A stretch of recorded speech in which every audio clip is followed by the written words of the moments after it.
actions. Good morning, Scott. Good morning, Michelle. So who's being targeted in these latest efforts? The dragnet is getting wider. During the campaign, the president promised mass deportation, but during his first few months in the White House, Trump and his team struggled to reach that kind of mass.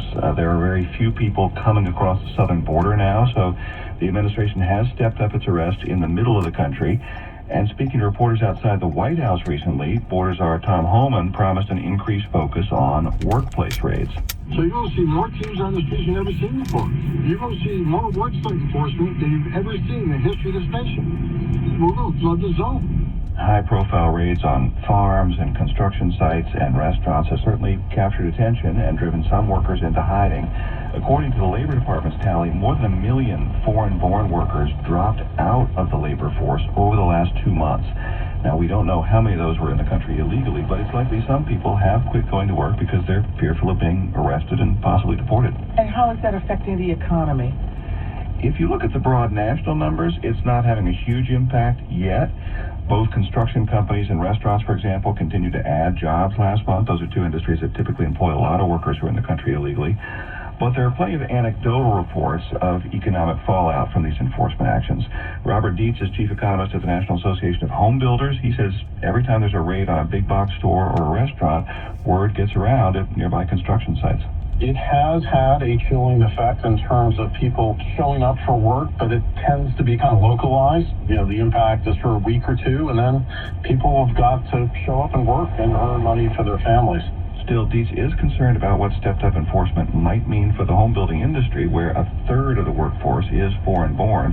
It's not likely to ease what is already a severe housing shortage in the country. So how critical are workers without legal status to the overall job market? A couple of years ago, economists at Goldman Sachs estimated that something over 4% of all workers in the U.S. are living here illegally. In addition to targeting those workers, the president's also been closing off various legal avenues of immigration. And he's been stripping hundreds of thousands of immigrants who did have some kind of temporary permission to be in the country of their right to work. Muzaffar Chishti, who's a senior fellow at the Migration Policy Institute, says the combined effects of all those immigration policies could be far-reaching. Our economy, especially certain sectors of the economy, are heavily driven by immigrant labor.